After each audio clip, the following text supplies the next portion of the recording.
എല്ലാവർക്കും നമസ്കാരം. നിങ്ങളെല്ലാവരെയും ഈ ഒരു എപ്പിസോഡിലേക്ക്, ഈ 12ാമത് എപ്പിസോഡിലേക്ക് സ്വാഗതം ചെയ്യുന്നു. ഓം വന്ദേ ഗുരുപാദദ്വന്ദ്വം അവാം മാനസഗോചരം രക്തശുക്ലപ്രഭാമിശ്രം അതൈർക്യം ത്രൈപുരം മഹാ. ഓം ശ്രീ ഗുരുഭ്യോ നമഃ. ഹരി ഓം. ശ്രീരാമ രാമ രാമ ശ്രീരാമചന്ദ്രാജയ. ശ്രീരാമ രാമ രാമ ശ്രീരാമഭദ്രാജയ. ശ്രീരാമ രാമ രാമ സീതാഭിരാമാജയ. ശ്രീരാമ രാമ രാമ ലോകാഭിരാമ രാമ. ശ്രീരാമ രാമ രാമ രാവണാന്തക രാമ. ശ്രീരാമ മമ ഹൃദി രമതാം രാമ രാമ. ശ്രീരാഘവാത്മാ രാമ ശ്രീരാമ രമാപതേ. ശ്രീരാമ രമണീയ വിഗ്രഹ നമോസ്തുതേ. നാരായണായ നമോ നാരായണായ നമോ നാരായണായ നമോ നാരായണായ നമഃ. ശ്രീരാമനാമം പാടി വന്ന പൈങ്കിളിപ്പെണ്ണേ, ശ്രീരാമചരിതം നീ ചൊല്ലിയിടുമടിയാതെ. ശാരിക പൈതൽ താനും വന്ദിച്ചു വന്യന്മാരെ, ശ്രീരാമസ്മൃതിയോടെ പറഞ്ഞു തുടങ്ങിനാൾ. കഴിഞ്ഞ എപ്പിസോഡുകളിലായി നമ്മൾ അയോധ്യാകാന്ഡമാണ് വിശദമായി പരിശോധിച്ചത്, അല്ലെങ്കിൽ അറിഞ്ഞത്. ഇവിടെ അയോധ്യാകാന്ഡത്തെ തുടർന്ന് ഇനി ആരണ്യകാന്ഡത്തിലേക്കാണ് നമ്മൾക്ക് യാത്ര തുടങ്ങേണ്ടത്, അല്ലെങ്കിൽ തുടരേണ്ടത്. ഇവിടെ ആ ഒരു ഭാഗത്തേക്ക് യാത്ര ചെയ്യുന്നതിന് മുൻപായി നമ്മൾക്ക് ഇതിൻ്റെ അയോധ്യാകാന്ഡത്തിൽ നമ്മൾ പരിചയപ്പെട്ട ഒരുപാട് കഥാപാത്രങ്ങളുണ്ട്. അതിൻ്റെയൊക്കെ വശങ്ങൾ നമ്മൾക്ക് ഒന്ന് പരിശോധിക്കാം. അതുപോലെ തന്നെ വരാൻ ഇരിക്കുന്ന കാണ്ഡമാണ് ആരണ്യകാന്ഡം. സനാതനധർമ്മത്തിൽ അല്ലെങ്കിൽ വൈദികമായ നമ്മുടെ സംസ്കൃതിയൊക്കെ എടുത്തു നോക്കിയാൽ എപ്പോഴും ആരണ്യകങ്ങൾ ഒരുപാട് സ്ഥലങ്ങളിൽ, ഇതിഹാസങ്ങളിൽ, പുരാണങ്ങളിൽ ഒക്കെ ഇതിവൃത്തമായി വരുന്നത് നമ്മൾ ശ്രദ്ധിച്ചിട്ടുണ്ടാവാം.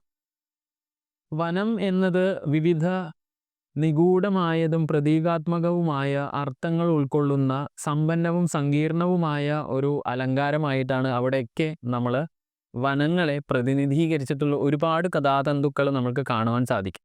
മിക്കതും ഋഷീശ്വരന്മാർ, അതുപോലെ അസുരന്മാർ, കാട്ടാളന്മാർ ഒക്കെ കഥാതന്തുക്കളിലെ കഥാപാത്രങ്ങളായും ഇവരുടെ കഥാസന്ദർഭം നടക്കുന്നതൊക്കെ ഈ പറയുന്ന വനാന്തരങ്ങളിലൊക്കെ ആയിട്ടാണ് നമ്മൾ കണ്ടുവരുന്നത്. എന്താണ് യഥാർത്ഥത്തിൽ ഇതിൻ്റെ പ്രതീകാത്മകത? എന്താണ് ഇങ്ങനെയുള്ള സന്ദർഭങ്ങളെ രചിക്കുക വഴി, അല്ലെങ്കിൽ കഥാപാത്രങ്ങളുടെ പശ്ചാത്തലം ഒരുക്കുന്നത് വഴി നമ്മളോട് പറയാൻ ശ്രമിക്കുന്നത് എന്ന് നമ്മൾക്ക് ഒരു വിശദമായ ഒരു പര്യവേക്ഷണം ചെയ്തു നോക്കാം. വനത്തിൻ്റെ പ്രതീകാത്മകതയെക്കുറിച്ച് നമ്മൾ നോക്കുന്ന സമയത്ത് യഥാർത്ഥത്തിൽ അതിൽ 3 അല്ലെങ്കിൽ ഒന്നിലധികം വസ്തുതകൾ, അല്ലെങ്കിൽ തത്വങ്ങൾ, അല്ലെങ്കിൽ ആശയങ്ങൾ നമുക്ക് കാണാൻ, അല്ലെങ്കിൽ പ്രതീകങ്ങൾ നമുക്ക് കാണുവാൻ സാധിക്കും. അതിൽ പ്രധാനമാണ് തപസ്സും സന്യാസവും എന്ന ഒരു തത്വം. അതുപോലെ തന്നെ പ്രകൃതിയും ജീവിത ചക്രങ്ങളും എന്ന ഒരു തത്വം കൂടെ ഇതിൽ അന്തർലീനമായി കാണാം. പിന്നെ നമ്മൾക്ക് മനസ്സിൻ്റെ വന്യതയെ കൂടെ ഈ ഒരു വനം എന്ന ആ ഒരു പശ്ചാത്തലത്തിൽ നമുക്ക് ദർശിക്കാൻ സാധിക്കുന്നതാണ്. വനങ്ങൾ പലപ്പോഴും സന്യാസവുമായും അതുപോലെ തന്നെ ആത്മീയ ആചാരങ്ങളുമായും, അതായത് തപസ്സുകൾ, വ്രതങ്ങൾ പോലെയുള്ള ആചാരങ്ങളുമായിട്ടൊക്കെ ബന്ധപ്പെട്ടിരിക്കുന്നത് നമ്മൾ കാണാറുണ്ട്. നിരവധി സനാതന പരമ്പരയിലുള്ള ഋഷീശ്വരന്മാർ, മുനികൾ, യോഗികൾ എന്നിവർ അവരുടെ ആത്മീയ വളർച്ചയും പ്രബുദ്ധതയും തേടി ധ്യാനം, യോഗ, അതുപോലെ തന്നെ സ്വയം അച്ചടക്ക രീതിയിലുള്ള ജീവിതക്രമങ്ങൾ, എന്നിവ പരിശീലിക്കാൻ വനങ്ങളിലേക്ക് അവർ പിൻവാങ്ങുന്നത് പലപ്പോഴായിട്ട് നമ്മൾ ഈ പറയുന്ന പോലെ ഇതിഹാസ പുരാണങ്ങളിലൊക്കെ നമ്മൾ ശ്രദ്ധിച്ചിട്ടുണ്ട്, അല്ലെങ്കിൽ നമ്മൾ അത് വായിച്ചു വന്നിട്ടുണ്ട്. ഇനിയിപ്പോൾ പ്രകൃതിയും ജീവിതചക്രങ്ങളും എന്ന ആസ്പെക്റ്റ് എടുത്ത് നോക്കിയാൽ, എന്ന വശം എടുത്ത് നോക്കിയാൽ, വനങ്ങൾ യഥാർത്ഥത്തിൽ ജനനം, വളർച്ച, ക്ഷയം, പുനർജന്മം എന്നിവയുടെ ചക്രങ്ങളുള്ള ആ ഒരു പ്രകൃതി ലോകത്തെ പ്രതിനിധീകരിക്കുന്നതാണ് വനങ്ങൾ യഥാർത്ഥത്തിൽ. വനത്തിൽ എപ്പോഴും നമ്മൾ ഈ പറയുന്ന പോലെ ഈ 4 അവസ്ഥകളും ഒരേ സ്ഥലത്ത് നമ്മൾക്ക് ദർശിക്കാൻ പറ്റുന്ന ഒരു സ്ഥാനമാണ്. അപ്പോൾ ആധുനിക നാഗരികതയിൽ നമ്മൾക്കിപ്പോൾ ഒരു സിവിലൈസ്ഡ് സിറ്റി അല്ലെങ്കിൽ ഒരു പട്ടണത്തിലോ നഗരത്തിലോ നമുക്ക് എപ്പോഴും പ്രകൃതിയിലെ ഈ ഒരു ജീവിത ചക്രങ്ങൾ ഒരേപോലെ നമുക്ക് കാണാൻ സാധിക്കില്ല. അതുകൊണ്ടാണിപ്പോൾ 2021 നൂറ്റാണ്ടിൽ അല്ലെങ്കിൽ 2025 കാലഘട്ടത്തിലൊക്കെ നമ്മൾ മെട്രോ സിറ്റിയിലൊക്കെ പോയാൽ അവിടെ ഉണ്ടാകുന്ന ഈ ക്ഷയം എന്ന അവസ്ഥ, അതായത് അവിടെ താമസിക്കുന്ന ആ ഒരു മനുഷ്യ സമൂഹം ഉപയോഗിച്ച പല വസ്തുക്കളുടെയും ജീർണിത, അതായത് നമ്മുടെ വേസ്റ്റ് ഹാൻഡ്ലിങ് നമ്മൾ ഒരിക്കലും പട്ടണത്തിൽ നമ്മൾക്ക് നേരിട്ട് കാണാൻ സാധിക്കില്ല. കാരണം അത് പട്ടണത്തിൽ നിന്ന് വിദൂരതയിലേക്ക് പോയി അല്ലെങ്കിൽ അതിന് കൊണ്ടുപോയി സംസ്കരിക്കുന്ന ഒരു പ്രക്രിയയാണ് നമ്മൾ ഇന്ന് ഫോളോ ചെയ്യുന്ന urbanization. പക്ഷെ വനങ്ങളിൽ അങ്ങനെയല്ല. അതായത് പ്രകൃതി തന്നെ നമ്മൾക്ക് അവിടെ ഒരേ അവസ്ഥയിൽ, ഒരേ പശ്ചാത്തലത്തിൽ പ്രകൃതിയുടെ ഈ വശങ്ങൾ, പ്രകൃതിയുടെ ആ ചാക്രികത നമ്മൾക്ക് വനത്തിൽ ദർശിക്കാൻ സാധിക്കും. അപ്പോൾ അതാണ് യഥാർത്ഥത്തിൽ വനത്തിൻ്റെ ആ പ്രകൃതിയും ജീവിതചക്രങ്ങളും തമ്മിലുള്ള ആ തത്വത്തെ പ്രതിനിധീകരിക്കുന്നതാണ് വനം എന്ന ആശയം, അല്ലെങ്കിൽ ആരണ്യം എന്ന ആശയം. നമ്മുടെ ദർശനത്തിൽ നോക്കിയാൽ, സനാതന ദർശനത്തെ അല്ലെങ്കിൽ ചിന്തന പദ്ധതിയിലൊക്കെ നോക്കിയാൽ, അല്ലെങ്കിൽ ചിന്താധാരയിൽ നമ്മൾ എടുത്തു നോക്കിയാൽ, നമ്മുടെ സങ്കല്പം തന്നെ സംസാരചക്രം അല്ലേ, സംസാര സാഗരത്തിൽ ജീവിതചക്രം, മരണം, പുനർജന്മം എന്നിവയൊക്കെ പ്രതിഫലിപ്പിക്കുന്നതാണ് നമ്മുടെ ചിന്താധാര.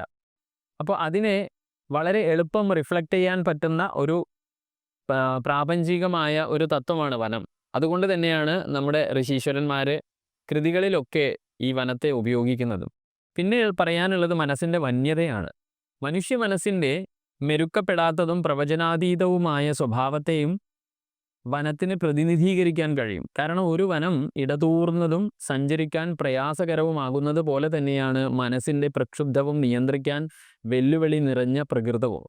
മനസ്സിൻ്റെ പ്രകൃതവും അതുപോലെ തന്നെ വനത്തിൻ്റെ വന്യതയും ഏകദേശം ഒരേ പോലെ തന്നെയാണ്. അതായത് മെറ്റഫോറിക്കലി, ആലങ്കാരികമായി നമുക്കതിനെ യോജിപ്പിക്കാൻ വേണ്ടി സാധിക്കും. ഇനി ഇതിൻ്റെ ഒരു നിഗൂഢ തത്വം എന്താണ്? അത് യഥാർത്ഥത്തിൽ, അല്ലെങ്കിൽ സൂക്ഷ്മമായ നിഗൂഢത എന്ന് ഞാൻ പറയുമ്പോൾ സൂക്ഷ്മമായ വശം എന്ന് നിങ്ങൾ മനസ്സിലാക്കിയാൽ മതി. ഉപബോധ മനസ്സിൻ്റെ പ്രതീകമായിട്ടാണ് പലപ്പോഴും സൂക്ഷ്മാർത്ഥത്തിൽ വനത്തെ ഈ പറയുന്ന കൃതികളിലൊക്കെ നമ്മൾ കണ്ടുവരുന്നത്. കൂടുതലായും നമ്മുടെ പാരമ്പര്യങ്ങളിൽ വനത്തെ ഉപബോധ മനസ്സിൻ്റെ പ്രതീകമായി തന്നെയാണ് കാണാറുള്ളത്. അതിൻ്റെ മറഞ്ഞിരിക്കുന്ന ആഗ്രഹങ്ങൾ, ഭയങ്ങൾ, പ്രചോദനങ്ങൾ എന്നിവയൊക്കെ വനത്തിന് അത്തരം അജ്ഞാതമായ അബോധാവസ്ഥ, കൂട്ടായ അബോധാവസ്ഥ എന്നിവയെ പ്രതിനിധീകരിക്കാൻ കഴിയുന്നതാണ് വനം. അത് കലക്റ്റീവ് തോട്ട് പ്രോസസ്സ് വനത്തിൻ്റെ ഒരു സ്വഭാവമാണ്. കലക്റ്റീവ് ഇൻ്റലിജൻസ് വനത്തിൻ്റെ ഒരു സ്വഭാവമാണ്. അതുപോലെ തന്നെ വനം എപ്പോഴും അൺപ്രഡിക്റ്റബിൾ ആണ്. ഇപ്പം നമ്മൾ ഒരു സാധാരണ ഒരു പട്ടണത്തിലോ നഗരത്തിലോ നിൽക്കുന്ന സമയത്ത് നമുക്ക് അറ്റ്ലീസ്റ്റ് കാലാവസ്ഥ ചിലപ്പം പ്രവചനം ചെയ്യാൻ പറ്റുന്ന കണ്ടീഷനിലായിരിക്കും. പക്ഷേ വനത്തിലെ കാലാവസ്ഥ നമ്മൾ ശ്രദ്ധിച്ച് നോക്കിയാൽ അത് പ്രവചനാതീതമാണ്. കാരണം അവിടെ പ്രകൃതിയുടെ ഒരുപാട് ഘടകങ്ങൾ നമ്മൾ സാധാരണ മനുഷ്യവാസമുള്ള സ്ഥലത്ത് ഉള്ള പ്രകൃതി ഘടകങ്ങളെക്കാൾ ഒരുപാട് അധികമാണ്. അതായത് അത്രയും സാന്ദ്രമാണ് അവിടുത്തെ അവസ്ഥ. അതുകൊണ്ട് തന്നെ ഇത് നമ്മുടെ സബ് കോൺഷ്യസ് മൈൻഡിനെ പ്രതിനിധാനം ചെയ്യുന്നതാണ്, ഉപബോധ മനസ്സിനെ പ്രതിനിധാനം ചെയ്യുന്ന തത്വമാണ് വനം. ഇനി അത് തന്നെ സൂക്ഷ്മാർത്ഥങ്ങളിലേക്ക് പോകുന്ന സമയത്ത് അതിൻ്റെ രണ്ടാമത് ഒരു മാനമാണ് ആത്മീയ വളർച്ചയിൽ വനത്തിൻ്റെ പങ്കിനെ സൂചിപ്പിക്കാൻ വനം കൂടുതൽ സ്ഥലത്ത് ഉപയോഗിച്ചത് കാണാം. അതായത് ഇതിഹാസ പുരാണങ്ങളിൽ വ്യക്തികൾക്ക് അവരുടെ ആന്തരിക മായ പ്രവണതകളെ അല്ലെങ്കിൽ ആസുരീകതകളെ അല്ലെങ്കിൽ നമ്മൾ പറയുക ഭൂതശക്തികളെ നേരിടാനും വെല്ലുവിളികളെ മറികടക്കാനും ആത്മസാക്ഷാത്കാരം നേടാനും കഴിയുന്ന ആത്മീയ വളർച്ചയുടെ ഒരു കേന്ദ്രം അല്ലെങ്കിൽ ഒരു സ്ഥലമായിട്ടാണ് വനങ്ങളെ പലപ്പോഴും ചിത്രീകരിക്കുന്നത്. അതായത് വനം തരുന്ന ആ ഒരു ദുർഘടമായ പ്രകൃതി അവസ്ഥ, അതായത് ആദിയിലുള്ള പ്രകൃതിയെയാണ് നമുക്ക് വനത്തിൽ യഥാർത്ഥത്തിൽ അനുഭവിക്കാൻ സാധിക്കുക. ഒരുപാട് വന്യമൃഗങ്ങൾ അല്ലെ ഘോരമൃഗങ്ങൾ, കാലാവസ്ഥയാണെങ്കിലും അപ്രവചനാതീതമായതാണ്. അപ്പോൾ അല്ലെങ്കിൽ പ്രവചനാതീതമാണ് കാലാവസ്ഥ.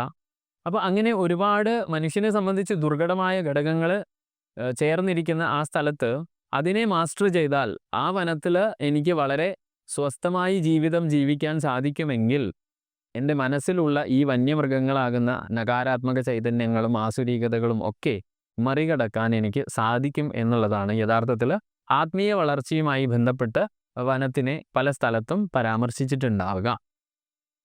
അപ്പോൾ അതുകൊണ്ട് തന്നെ വ്യക്തികൾക്ക് ഒരു അവസ്ഥയിൽ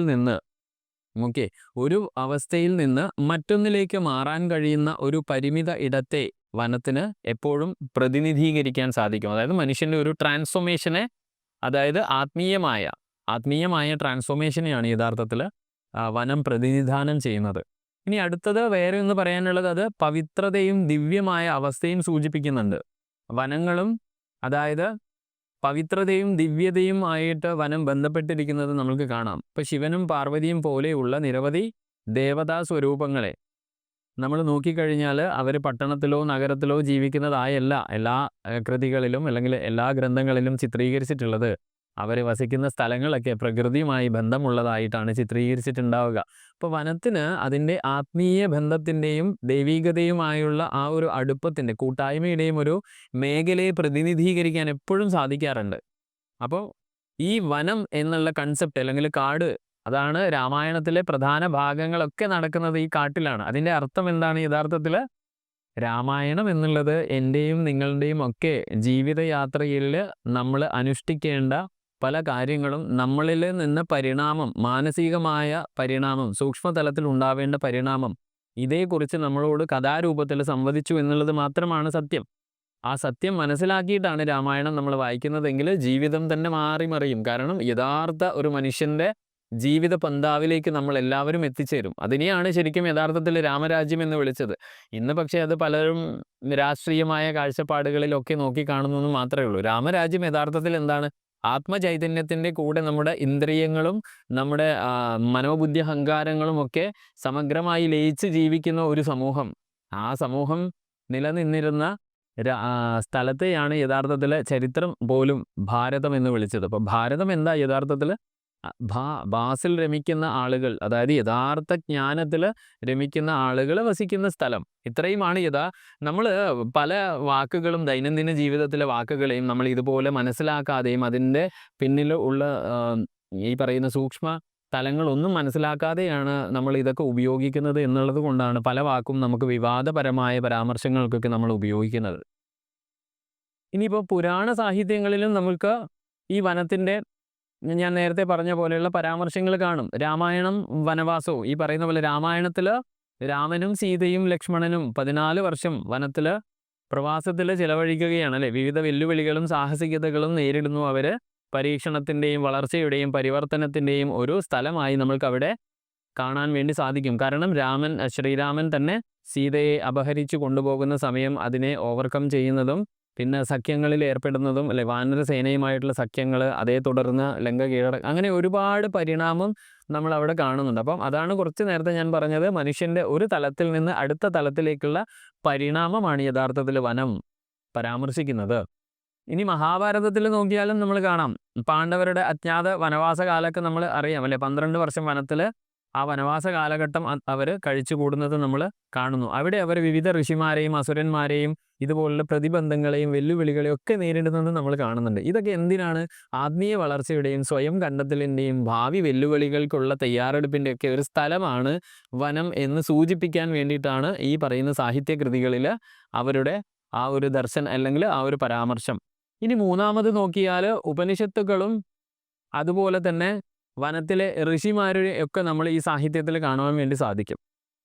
കാരണം ഋഷിമാരുടെയൊക്കെ ആശ്രമം നമ്മൾ ശ്രദ്ധിച്ചാൽ വനത്തിലാണെന്ന് കാണും. അപ്പോൾ ആത്മീയമായ അറിവും ജ്ഞാനവും ഉള്ള ഋഷിമാർ, അതുപോലെ തന്നെ ഉപനിഷത്തുക്കളുടെ പിറവി പലപ്പോഴും ചിത്രീകരിക്കുന്നത് ഈ പറയുന്ന വനത്തിൻ്റെ പശ്ചാത്തലത്തിലാണ്. അപ്പോൾ ആത്മീയ വളർച്ചയ്ക്കും ആത്മസാക്ഷാത്കാരത്തിനും പ്രകൃതിയെ ഒരു രൂപകമായി ഉപയോഗിക്കുകയാണ് അവിടെ നമ്മുടെ പൂർവികരായ രചയിതാക്കൾ ചെയ്തത്. ഈ ഋഷിമാർ വനത്തിൽ തങ്ങളുടെ വിദ്യാർത്ഥികളെ പഠിപ്പിക്കുന്നതും അതിൻ്റെ പശ്ചാത്തലവും അല്ലെ, ഗുരുകുല വിദ്യാഭ്യാസം എന്നൊക്കെ പറഞ്ഞ് നമ്മൾ എപ്പോഴും കാണുന്നത് ആ വനത്തിൻ്റെ പശ്ചാത്തലമാണ്. അപ്പോൾ യഥാർത്ഥം ഇതിൽ സംഗ്രഹിച്ച് പറയുവാൻ സാധിക്കുന്നത് എന്താണ്?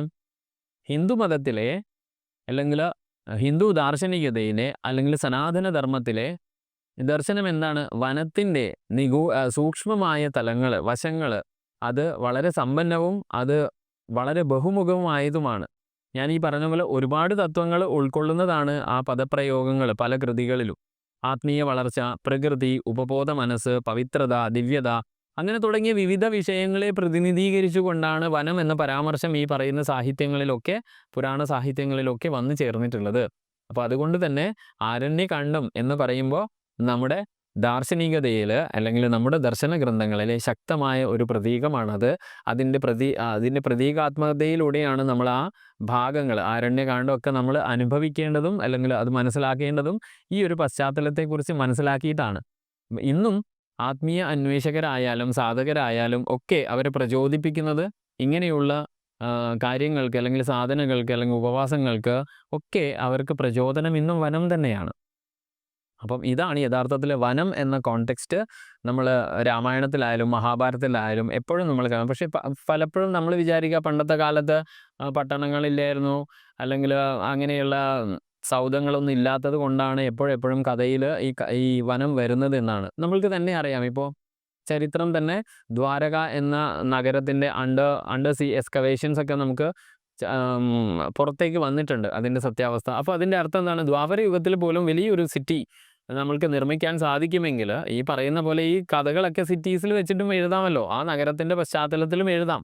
പക്ഷെ ഏറ്റവും കൂടുതൽ ഈ പറയുന്ന പോലെ ഇതിഹാസ പുരാണങ്ങളിലൊക്കെ നമ്മൾക്ക് ഈ വനം എന്ന പശ്ചാത്തലം വരുന്നത് എന്തുകൊണ്ട് എന്ന് ചിന്തിക്കുമ്പോൾ നമുക്ക് എപ്പോഴും ഇത് പറഞ്ഞു കൊടുക്കാൻ, നമ്മുടെ അടുത്ത തലമുറയ്ക്ക് പറഞ്ഞു കൊടുക്കാൻ സാധിക്കും. കാരണം ഇങ്ങനെയുള്ള പശ്ചാത്തലമൊക്കെ കാണുമ്പോഴാണ് ഇന്നത്തെ 21-ാം നൂറ്റാണ്ടിലെ കുട്ടികൾ ചിന്തിക്കുക ഇതൊക്കെ ഔട്ട്ഡേറ്റഡ് ആയ ഏതോ ഒരു കാലത്ത് എഴുതി വെച്ച ഒരു സോഷ്യൽ സിറ്റുവേഷൻ, അന്നത്തെ ഒരു സോഷ്യൽ സിറ്റുവേഷൻസിൽ എഴുതിയ കഥകളാണ്. അതുകൊണ്ട് ഇന്നത്തെ 21st സെഞ്ച്വറി അല്ലെങ്കിൽ മോഡേൺ സെഞ്ച്വറിയിൽ ഇതിനൊന്നും വലിയ റിലേറ്റിവിറ്റി ഇല്ല, so why should I follow എന്നൊക്കെ ചിലപ്പം ഇന്നത്തെ തലമുറ ചോദിക്കും. പക്ഷെ അവിടെയൊക്കെ ഈ പറയുന്ന പോലെ ആലങ്കാരികമായി പ്രതീകാത്മകമായ പരാമർശങ്ങളാണ് ഇവ ഒരുപാട് തത്വം ക്യാരി ചെയ്യുന്നുണ്ട് എന്ന് നമുക്ക് പറഞ്ഞ് മനസ്സിലാക്കാൻ സാധിക്കുന്ന സ്ഥലത്താണ് ഋഷീശ്വരന്മാർ നമ്മൾക്ക് ഈ തന്ന വിദ്യകളൊക്കെ കുട്ടികളുടെ ജീവിതത്തിൻ്റെ ഭാഗമാവുകയുള്ളൂ.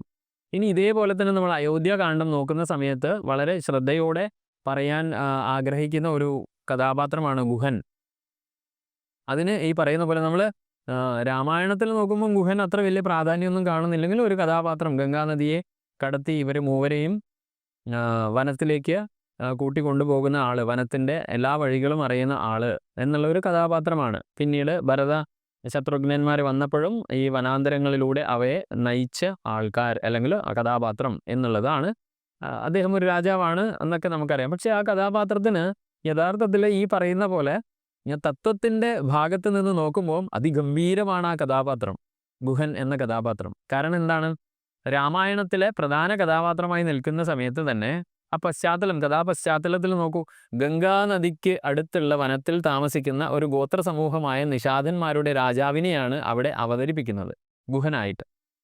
അദ്ദേഹത്തിൻ്റെ പേരും വേഷത്തിനും സമ്പന്നമായ ഈ പറയുന്ന പോലെ ആലങ്കാരികമായ വളരെയേറെ തത്വം, ഉപമാപരമായ ഒരുപാട് തത്വങ്ങളും സൂക്ഷ്മമായ വശങ്ങളുമുണ്ട്. എന്തൊക്കെയാണ് ആ സൂക്ഷ്മമായ വശം? യഥാർത്ഥത്തിൽ ഗുഹൻ എന്ന വാക്ക് തന്നെ, ഗുഹ എന്ന വാക്ക് മറയ്ക്കുക അല്ലെങ്കിൽ ഒളിപ്പിക്കുക എന്നർത്ഥമുള്ള സംസ്കൃത ധാതുവായ ഗുഹ് എന്ന ധാതുവിൽ നിന്ന് ഉരുത്തിരിഞ്ഞതാണ്. ഈ മൂലപദം അതായത് ഗുഹ അല്ലെങ്കിൽ മറഞ്ഞിരിക്കുന്ന സ്ഥലം എന്നർത്ഥമുള്ള ഗുഹ് എന്ന വാക്കുമായും ബന്ധപ്പെട്ടിരിക്കുന്നതാണ്. നിഘണ്ടുവിൽ അമരകോശവും അതുപോലെ കൽപ്പദ്രുമം, ശബ്ദകൽപ്പദ്രുമം ഒക്കെ നോക്കിയാൽ ഗുഹ എന്ന വാക്കിനെ യഥാർത്ഥത്തിൽ നമുക്ക് രണ്ട് തരത്തിൽ പറയാം. മറഞ്ഞിരിക്കുന്ന സ്ഥലം അതായത് ഗുഹ, അല്ലെങ്കിൽ ഒരു മറഞ്ഞിരിക്കുന്ന പ്രദേശം. രണ്ടാമതായി പറയാൻ പറ്റുന്നതാണ് ഒരു അകത്തളം, ഉൾമുറി. അതായത് ഗുഹയ്ക്ക് ഒരു ആന്തരിക അറ അല്ലെങ്കിൽ ഒരു സ്വകാര്യമായ ഇടം എന്നും വേണമെങ്കിൽ ഈ ഒരു പദത്തിന് നിഘണ്ടു അടിസ്ഥാനപ്പെടുത്തി നമുക്ക് വേണമെങ്കിൽ പറയാം.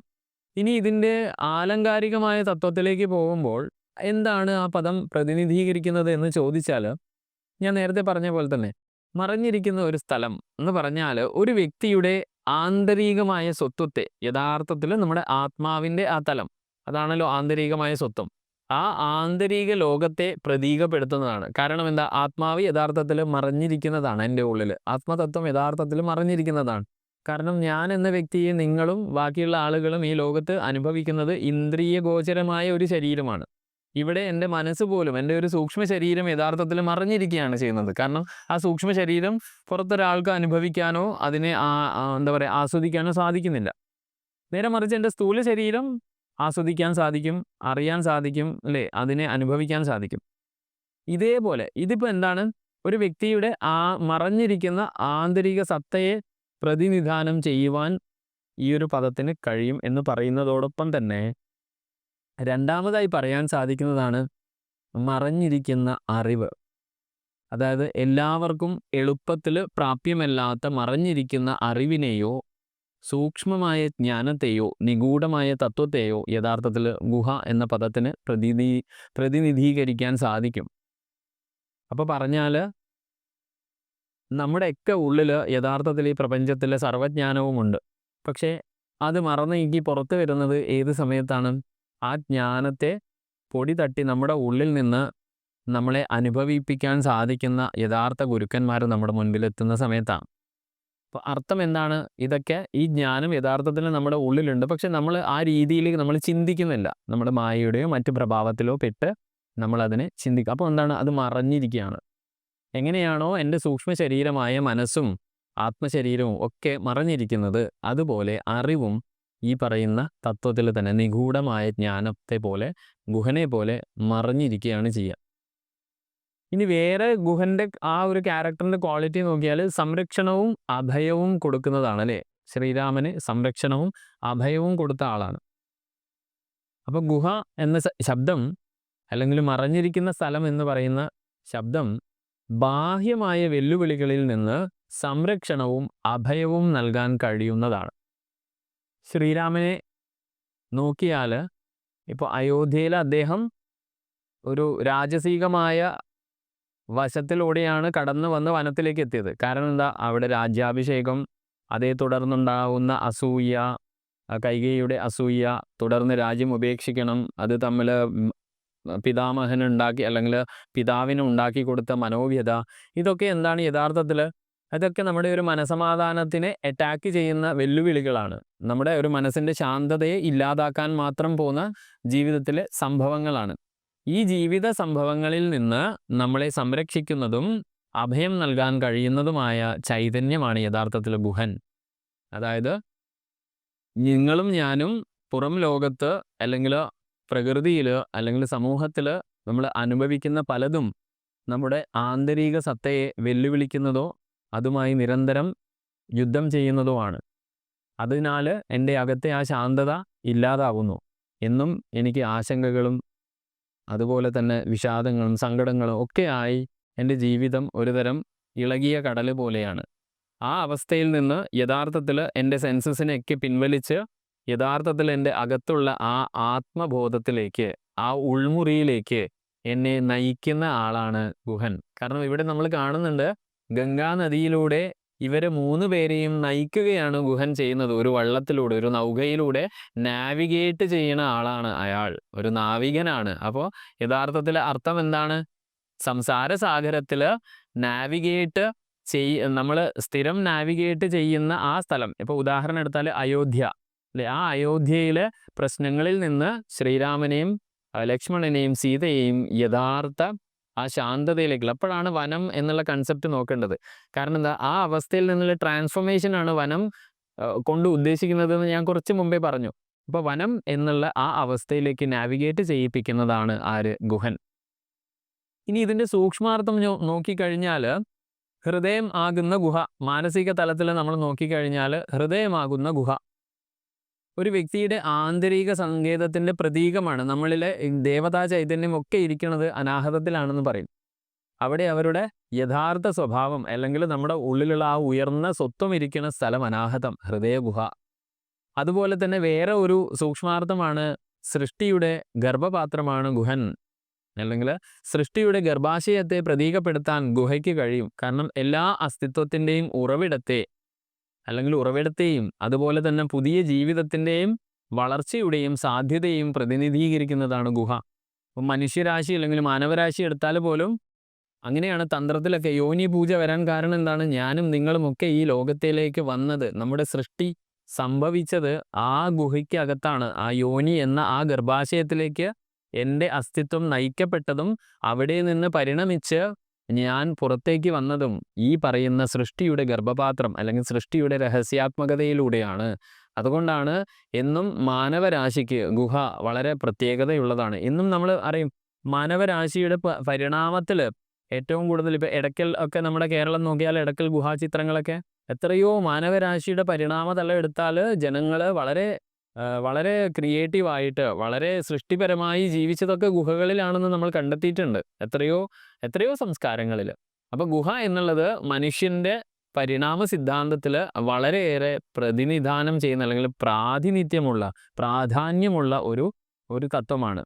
പിന്നെയുള്ളത് അബോധ മനസ്സ് എന്ന തത്വമാണ്. സൂക്ഷ്മാർത്ഥത്തിൽ ഗുഹയ്ക്ക് സബ് കോൺഷ്യസ് മൈൻഡിനെ പ്രതിനിധീകരിക്കാൻ കഴിയും. അത് ആഴത്തിലുള്ള നമ്മുടെ ആഗ്രഹങ്ങൾ, ആഴത്തിലുള്ള നമ്മുടെ ഭയങ്ങൾ, പ്രചോദനങ്ങൾ എന്നിവ അടങ്ങിയിരിക്കുന്നതാണ് യഥാർത്ഥത്തിൽ നമ്മുടെ ഉപബോധ അല്ലെങ്കിൽ അബോധ മനസ്സ്. അപ്പോൾ ഇതിനെയും ഗുഹൻ എന്ന പദം എന്താ പറയുക റിലേറ്റ് ചെയ്യാൻ സാധിക്കും. ഇനി സംസ്കൃത സാഹിത്യങ്ങളുടെ പശ്ചാത്തലം വേണമെങ്കിൽ എടുത്ത് ഈ ഗുഹൻ എന്നുള്ള അല്ലെങ്കിൽ ഗുഹ എന്നുള്ള ആ പദം എടുത്ത് നോക്കിയാൽ സംസ്കൃത സാഹിത്യത്തിൽ ഗുഹയെ വിവിധ സന്ദർഭങ്ങളിൽ ഉപയോഗിക്കുന്നതിന് നമ്മൾ കണ്ടിട്ടുണ്ടാവും, അല്ലെങ്കിൽ ഉപയോഗിച്ചത് നമ്മൾ കണ്ടിട്ടുണ്ടാവും. കാരണം എന്താ, ഇവിടെ അധികവും നമ്മുടെ ഉപനിഷത്തിലായാലും പുരാണ ഇതിഹാസങ്ങളിലായാലും ഒക്കെ ധ്യാന സ്ഥലമായ ഗുഹയെ നമ്മൾ പല സ്ഥലങ്ങളിലും വിവരിച്ച് കണ്ടിട്ടുണ്ട്. ചില ഗ്രന്ഥങ്ങളിൽ കൃത്യമായി ഗുഹയെ ധ്യാന സ്ഥലമായി വിവരിച്ചിട്ടുണ്ട്. അവിടെ ഋഷിമാരും യോഗികളും ആത്മീയ വിഷയങ്ങൾ പരിശീലിക്കുവാൻ വേണ്ടിയിട്ട് സാധാരണ പ്രകൃതിയിൽ നിന്ന് പിൻവാങ്ങുമായിരുന്നു. രഹസ്യത്തിൻ്റെ പ്രതീകമായിട്ടാണ് ഗുഹ പിന്നീട് നമ്മൾ കാണുന്നത്. അതായത് രഹസ്യമായി സംസാരിക്കുക, ഗുഹ്യം. നോക്കൂ ആ പദം തന്നെ, ഗുഹ്യം. അതാണ് ഗുഹം വദ എന്നർത്ഥം വരുന്ന വാക്യം തന്നെ. ഗുഹയ്ക്ക് രഹസ്യത്തെയോ ഈ പറയുന്ന രഹസ്യാത്മകതയോ പ്രതിനിധീകരിക്കാൻ കഴിയുന്നതാണ് ഗുഹ. ഗോപ്യമായിട്ടുള്ളത് അല്ലേ, നമ്മൾ പറയില്ല ഗോപ്യമായിട്ടുള്ളത്. സൃഷ്ടിയൊക്കെ എങ്ങനെയാണ്? ഗുഹാരൂപത്തിലാണ്. കാരണം എല്ലാം ഗോപ്യമാണ്, വളരെ രഹസ്യമാണ്. ഇപ്പോൾ ഒരു നദിയുടെ ഉത്ഭവം പോലും വളരെ രഹസ്യമാണ്. ചിലപ്പോൾ നോക്കിയാൽ ഒരു തുള്ളി 2 തുള്ളി ഉറവയായി വരുന്നത് കാണാം, പിന്നീട് അതൊരു വലിയ നദിയായി മാറുന്നത് കാണാം. അപ്പോൾ അതുപോലെയാണ് ഈവൻ മനുഷ്യൻ്റെ സൃഷ്ടിയായാലും പ്രകൃതിയിൽ നമ്മൾ കാണുന്നത്. ഇപ്പോൾ ഒരു ഫലവൃക്ഷം, ഒരു ചക്കയായാലും മാവായാലും ഒക്കെ വരുന്നത്, അതിൻ്റെ സൃഷ്ടി സംഭവിക്കുന്നത് എപ്പോഴും രഹസ്യാത്മകതയിലാണ് അല്ലേ. ആ ഒരു രഹസ്യ സ്വഭാവം അതിനെയാണ് ഗുഹ. അപ്പോൾ യഥാർത്ഥം പറയുന്ന അല്ലെങ്കിൽ നോക്കുന്ന അല്ലെങ്കിൽ മനസ്സിലാക്കുന്ന സമയത്ത് ഗുഹ എന്ന വാക്കിന് സമ്പന്നമായ ഒരു പദോൽപത്തിയും അതുപോലെ തന്നെ ഒന്നിലധികം അർത്ഥതലങ്ങളുമുണ്ട് എന്നുള്ളത് നമ്മൾ മനസ്സിലാക്കണം. അതെങ്ങനെ ദാർശനികമായ തലത്തിൽ വരുമ്പോഴാണ്. ചിലപ്പം വ്യാവഹാരിക തലത്തിൽ 1-2 പദാർത്ഥങ്ങളോ പര്യായങ്ങളോ ഒക്കെ ചിലപ്പം കണ്ടു എന്ന് വരാം. പക്ഷേ ദാർശനിക തലത്തിൽ, ആത്മീയ തലത്തിൽ, ആധ്യാത്മിക തലത്തിലൊക്കെ അതിൽ ഒന്നിലധികം അർത്ഥതലങ്ങളുണ്ട്. അവ ആന്തരികമായ ഒരു സ്ഥലമായി, അതുപോലെ മറഞ്ഞിരിക്കുന്ന അറിവായി, സംരക്ഷണം എന്ന ചൈതന്യമായി, അബോധ മനസ്സ് തുടങ്ങിയ വിഷയങ്ങളെ പ്രതിനിധീകരിക്കുന്നതാണ് ഗുഹ എന്ന ശബ്ദം. ഇപ്പോൾ സംസ്കൃത സാഹിത്യം, ആത്മീയ പാരമ്പര്യങ്ങൾ എന്നിവ ഉൾപ്പെടെ വിവിധ സന്ദർഭങ്ങളിൽ ഇതിൻ്റെയൊക്കെ പ്രാധാന്യം നമ്മൾക്ക് കാണുവാൻ സാധിക്കണം. ഈ പദങ്ങളൊക്കെ വരുന്ന സമയത്ത് ഇതിൻ്റെ ആലങ്കാരികതയും അതിൻ്റെ പദോൽപത്തിയും അതുപോലെ അർത്ഥതലങ്ങളും ഒക്കെ നമ്മൾക്ക് ശ്രദ്ധിക്കാൻ വേണ്ടി സാധിച്ചാൽ ഞാൻ നേരത്തെ പറഞ്ഞതുപോലെ പലതും നമ്മൾക്ക് ആസ്വദിച്ച് ജീവിതത്തിൽ അനുഭവിക്കാൻ സാധിക്കും. ഇനി ഗുഹനെക്കുറിച്ച് പറയുന്ന സമയത്ത് വേറെയും നമ്മൾക്കിപ്പം മാനവരാശിയുടെ ഒരു തലത്തിൽ, ഭൗതിക തലത്തിൽ എടുത്തു നോക്കിയാൽ തന്നെ ആദിമത്തിൻ്റെയും അതായത് ആദിമ തത്വത്തിൻ്റെയും പ്രകൃതിയുടെയും പ്രതീകമായിട്ടും ഗുഹനെ കാണാൻ സാധിക്കും. കാരണം അതുകൊണ്ട് തന്നെയാണ് അദ്ദേഹത്തെ നിഷാദരാജനായിട്ട് രാജാവായിട്ട് അവതരിപ്പിച്ചത്. അവിടെ നിഷാദന്മാരെന്ന് പറഞ്ഞാൽ ഗോത്ര സംസ്കൃതിയാണ്, ഗോത്ര നേതൃത്വമാണ് അദ്ദേഹത്തിന്. പ്രകൃതിയും ഗോത്രങ്ങൾ എന്ന് പറഞ്ഞാൽ എന്താ, യഥാർത്ഥത്തിൽ ഗോത്ര സംസ്കാരം യഥാർത്ഥത്തിൽ പ്രകൃതിയുമായി ഇണങ്ങി ജീവിക്കുന്ന ഒരു ഗോത്ര സമൂഹമാണ് അല്ലെ. ഗോത്രങ്ങൾ നമ്മൾ വിളിക്കുന്ന ആ പ്രകൃതിയുമായി ഇണങ്ങി ജീവിക്കുന്ന സമൂഹത്തെയാണ്. അങ്ങനെ ഒരു ഗോത്ര സമൂഹമാണ് നിഷാദന്മാർ. ആ നിഷാദന്മാരിൻ്റെ രാജാവായാണ് ഗുഹനെ അവതരിപ്പിക്കുന്നത്. ഇപ്പം മനുഷ്യ സമൂഹത്തിൻ്റെ പ്രാകൃതവും സ്വാഭാവികവും പരിഷ്കരിക്കപ്പെടാത്തതുമായ വശങ്ങളെയാണ് യഥാർത്ഥത്തിൽ ഗുഹൻ പ്രതിനിധാനം ചെയ്യുന്നത് രാമായണത്തിൽ. അപ്പം ഇങ്ങനെ 3-4 തലങ്ങളുണ്ട് അല്ലേ. ഗുഹനിപ്പോൾ നമ്മൾ ഏതൊക്കെ തലത്തിൽ നമ്മൾ ശ്രദ്ധിച്ചു വന്നു നോക്കൂ, ഒരൊറ്റ പദമാണ്, ഒരൊറ്റ കഥാപാത്രമാണ്. പക്ഷെ നോക്കൂ, സൂക്ഷ്മതലത്തില്, അതിൻ്റെ ആലങ്കാരിക തലത്തില്, അതുപോലെ തന്നെ ഭൗതിക തലത്തില്, ഇനിയിപ്പോൾ അതുപോലെ വനവാസി സമ്പ്രദായമായിട്ട് ബന്ധമുണ്ട്. വനവുമായുള്ള ഗുഹയുടെ ബന്ധം, ഒരു വേട്ടക്കാരനും യോദ്ധാവുമായുള്ള അദ്ദേഹത്തിൻ്റെ പങ്ക്, അതായത് പ്രകൃതി അതുപോലെ ലോകവുമായുള്ള അദ്ദേഹത്തിൻ്റെ ബന്ധത്തെയാണ് പ്രതിഫലിപ്പിക്കുന്നത് അല്ലേ. വനം, ഗുഹൻ അല്ലേ, എന്താണ്, വേട്ടക്കാരനാണ് അദ്ദേഹം, നല്ല നല്ല യോദ്ധാവാണ്.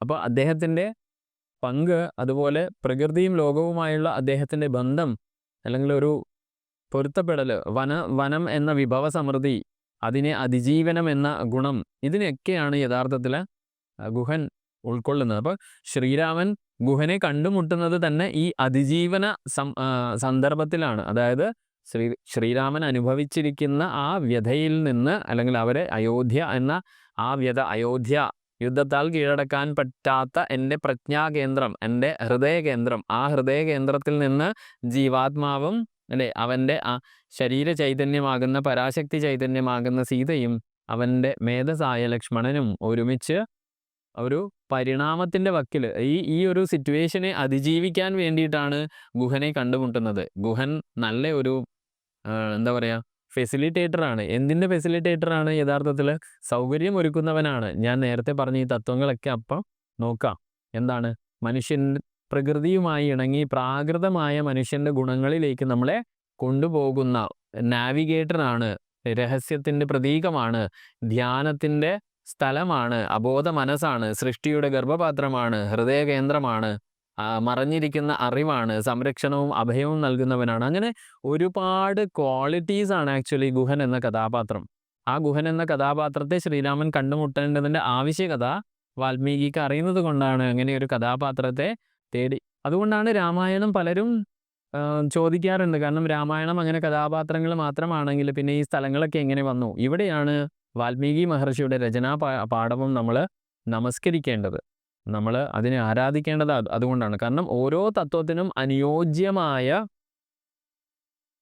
സാമൂഹിക ക്രമം അദ്ദേഹം കണ്ടെത്തിയിട്ട് ആ സാമൂഹിക ക്രമവുമായി ഈ കഥാതന്തുവിനെ യോജിപ്പിക്കുന്ന ഒരു രീതിയാണ് മഹാഭാരതത്തിലും രാമായണത്തിലും കാണുവാൻ സാധിക്കുന്നത്. അതുകൊണ്ട് തന്നെ ഞാനിപ്പോൾ പറഞ്ഞ പോലെ ഗുഹൻ എന്ന വാക്കിനെ നമ്മൾ ഒന്ന് പര്യവേക്ഷണം ചെയ്താൽ അതിൽ ആലങ്കാരികത, ഭാഷാപരമായ അർത്ഥം നമുക്ക് കിട്ടും. അതുപോലെ തന്നെ അതേ പദത്തിന് സൂക്ഷ്മതലത്തിൽ, എൻ്റെ മനസ്സിൻ്റെ തലത്തിൽ അതുകൊണ്ടുള്ള ഗുണങ്ങൾ, അല്ലെങ്കിൽ അത് പ്രതിനിധാനം ചെയ്യുന്ന ചൈതന്യങ്ങൾ ഒക്കെ എനിക്ക് മനസ്സിലാക്കാൻ സാധിക്കും. ഇനി നേരെ തിരിച്ച് ജിയോഗ്രഫിയിൽ, ഭൗതികതയിൽ വന്നാൽ ഈ പരാമർശിക്കുന്ന സ്ഥലങ്ങളും ആ പരാമർശിക്കുന്ന സമൂഹവും കാണാൻ സാധിക്കും. അതുകൊണ്ട് ഓട്ടോമാറ്റിക്കായിട്ട് ഞാൻ അത് മുദ്രണം ചെയ്യും, ഇത് സത്യസന്ധമായ ഒരു കഥയാണ്. അതുകൊണ്ട് തന്നെയാണ് ഇതിനെ കാലത്തെ അതിജീവിക്കാൻ സാധിച്ചത് മറ്റ് പല പുരാണങ്ങളിൽ നിന്നും. കാരണം ലോകത്ത് ഒരുപാട് പുരാണ കഥകൾ ഉണ്ടായിട്ടുണ്ട്. അപ്പോൾ ആ പുരാണ കഥകളും പുരാണ സംസ്കൃതികളിൽ നിന്നൊക്കെ കാലത്തെ അതിജീവിച്ച സംസ്കാരം എന്ന ഖ്യാതി നമ്മൾക്ക് വരാൻ കാരണം നമ്മുടെ പൂർവികരായ ഋഷീശ്വരന്മാർ കാണിച്ച ഈ വൈദഗ്ധ്യമാണ്, രചനാപരമായ വൈദഗ്ധ്യമാണ്, സരസ്വതി പ്രസാദമാണ്.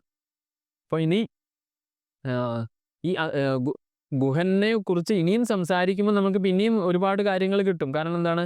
ഭക്തിയുടെയും വിശ്വസ്തതയുടെയും പ്രതീകമായിട്ട് ഗുഹനെ കാണാൻ സാധിക്കും.